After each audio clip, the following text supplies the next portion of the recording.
Dan banyak di antara kita mungkin belum tahu zikir bagian pertama. Zikir yang menjadi sebuah bentuk bagi setiap muslim dan muslimah. Bayangkan pada saat Covid dianjurkan membaca Bismillahirrahmanirrahim sekali, sedangkan ini adalah zikir pagi yang kita baca dan zikir petang yang kita baca. Tidak ada sesuatu yang menyelamatkan kita dari azab Allah, kata Mu'adz bin Jabal radhiyallahu anhu, melainkan daripada syirik kepada Allah. Rasulullah SAW sebagaimana diceritakan oleh Siti Aisyah radhiyallahu anha, kana yadhkurullah ala kulli ahyan. Rasulullah itu berzikir kepada Allah dalam segala keadaan. Dalam keadaan berdiri, berbaring, dalam keadaan safar, masuk WC, keluar WC, masuk masjid, keluar masjid, masuk rumah sekaligus. Sampai Nabi SAW mengatakan, apabila kita masuk ke dalam rumah kita, lalu kita tidak beri salam dan tidak membaca doa sebelum makan atau membaca basmalah, maka syaitan mengatakan kami dapat menginap dan makan di tempat ini. Dan apabila kita masuk ke dalam rumah kita, membaca salam, memberi salam dan membaca basmalah ketika makan, syaitan mengatakan kami tidak menginap dan tidak dapat makan malam. Maka para jamaah dimuliakan Allah, kita ini mengaku cinta kepada Allah, tapi sayang sekali kita sering lupa kepada Allah. Kita baru tidur mikirin dunia, kita tidur kembali masih mikirin dunia. Kapan dunia mikirin kita? Di antara kita yang sering lalai, bahkan kadang-kadang pada sholat fardu tidak duduk berzikir saat sholat. Sedangkan Nabi memberikan jaminan yang baca ayat kursi saat sholat fardu, dia yang menghalangi dia masuk surga adalah wafat, meninggal.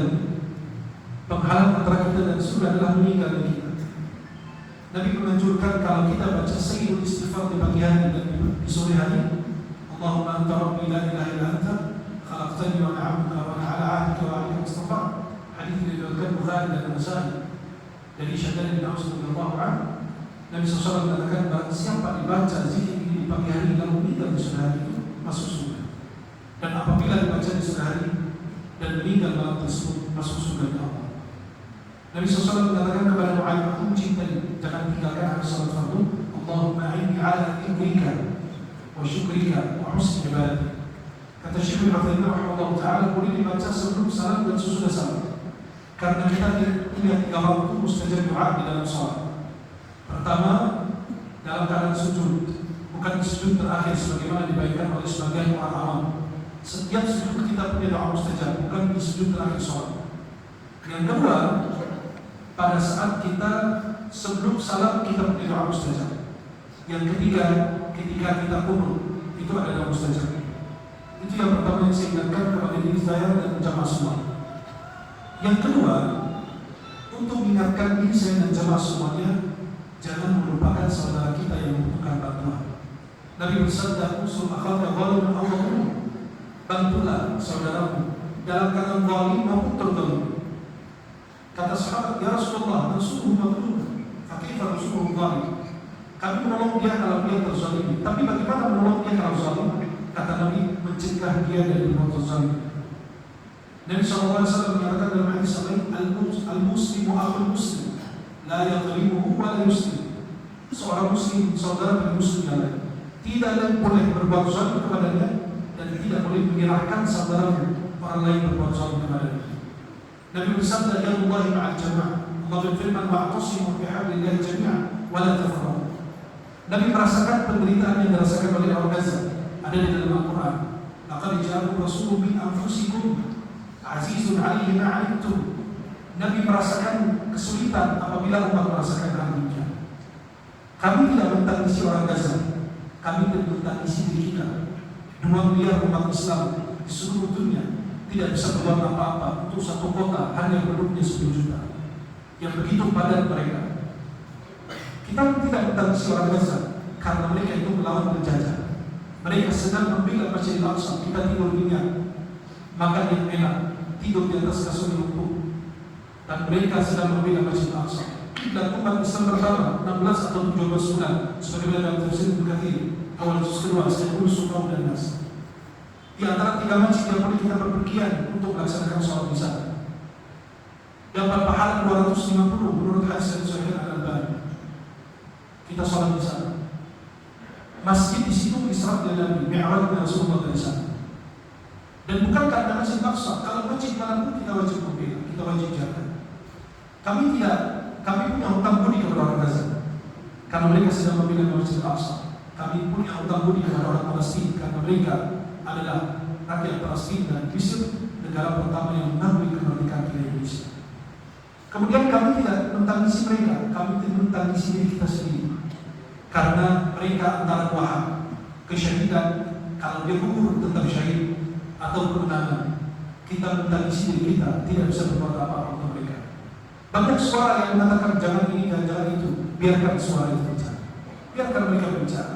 Kita sekarang menjadi pembelaan kita di hadapan Allah. Biar kalau di akhirat ditanya, apa yang kau berbuat untuk saudara mereka sekarang meninggal kelaparan.